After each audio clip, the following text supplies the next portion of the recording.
Hello. ये trigonometry का एक क्वेश्चन है जो कि क्लास 10th में है। लास्ट एक्सरसाइज का है। क्या है? Cos A minus sin A plus one upon cos A plus sin A minus one is equal to cosec A plus cot A लाना है। इसमें सबसे पहला स्टेप क्या करेंगे, हम साइन ए से न्यूमरेटर और डिनोमिनेटर में क्या करेंगे, डिवाइड करेंगे।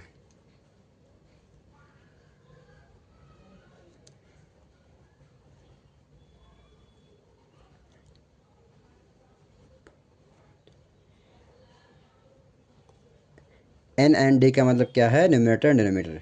पहले हम मान लीजिए एल एच एस ले लिए, तो एल एच एस अगर ले लेंगे हम, तो ये हमारा एल एच ले लिया, कॉस ए लिखा ले देंगे, नीचे क्या कर देंगे, साइन ए से डिवाइड करेंगे, फिर माइनस साइन ए, इसको भी साइन ए से डिवाइड करेंगे, प्लस वन, इसको भी साइन ए से हम डिवाइड कर देंगे। सेम ऐसे ही हम डिनोमिनेटर में क्या करेंगे, सब में डिवाइड करेंगे।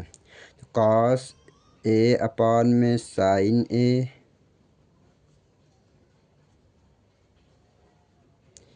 इसको भी साइन ए से डिवाइड करेंगे। यहाँ पे माइनस वन है अपॉन में साइन ए। अब देखना है, इसमें हम फार्मूला लगा रहे हैं। कॉस ए अपॉन में साइन ए क्या होता है, कॉट ए। क्या होता है, cot A, minus sin A upon में साइन ए वन बन जाएगा, वन अपॉन साइन ए क्या हो जाएगा, कोसेक ए, अपॉन में क्या है, कॉस ए अपॉन में साइन ए क्या बन जाएगा, ये भी कॉट ए हो जाएगा।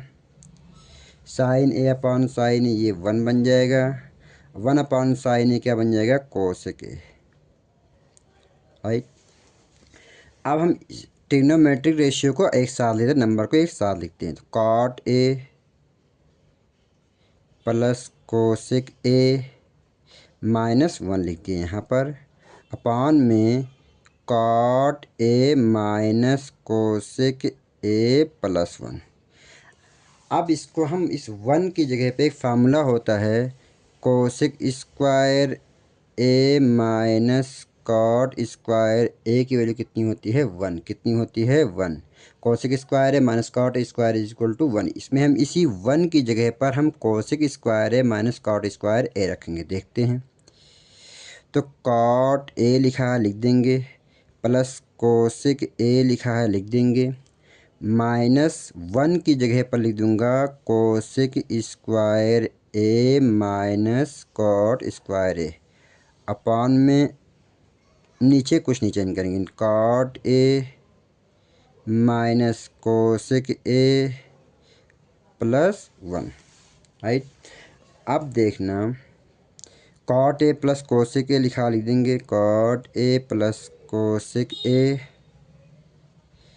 माइनस ये लिखा A square minus B square. इस A square minus B square का फार्मूला क्या होता है, एक ब्रैकेट में ए माइनस बी, दूसरे ब्रैकेट में ए प्लस बी। तो बन जाएगा cosec A minus cot A, दूसरे ब्रैकेट बन जाएगा कोसेक ए प्लस में कॉट ए, और नीचे जो लिखा है उसको लिख देंगे हम, क्या है, cot A minus cosec A plus में वन। अब देखना यहाँ पर, यहाँ भी cot A plus cosec A है, यहाँ भी इस एक टर्म हमारा ये है और एक टर्म हमारा क्या है, ये पूरा है। राइट, दो टर्म है हमारे पास। तो cot A plus cosec A यहाँ भी है, cot A plus cosec A यहाँ भी है। तो cot A plus cosec A हम क्या ले लेते हैं, कॉमन ले लेते हैं। Cot A plus cosec A को अगर मैं कॉमन ले लूँ तो ब्रैकेट में बचेगा, यहाँ पे इससे ये टर्म कैंसिल आउट हो जाएगा, बचेगा वन माइनस ये टर्म बचेगा। तो माइनस बाहर है, जो प्लस वाला माइनस, माइनस वाला प्लस बन जाएगा। तो माइनस कोसेक ए बचेगा, और माइनस माइनस क्या बचेगा, प्लस कॉट ए। नीचे क्या आएगा, cot A minus cosec A plus में वन। देखा, वन प्लस में है, कोसेक ए माइनस में है, कॉट ए। तो ये टर्म और ये टर्म दोनों क्या है, सेम है, तो ये क्या हो जाएंगे, कैंसिल आउट। इसका मतलब हमारा क्या आ गया, cot A plus cosec A. यही हमारा क्या है, आर एच एस। यही मुझे क्या करना था, लाना था। यानी यही देखो, यहाँ पे आ गया cosec A plus cot A, और यहाँ भी क्या आ गया cot A plus cosec A. इसका मतलब क्या हो गया प्रूफ, क्या हो गया प्रूफ। Thank you.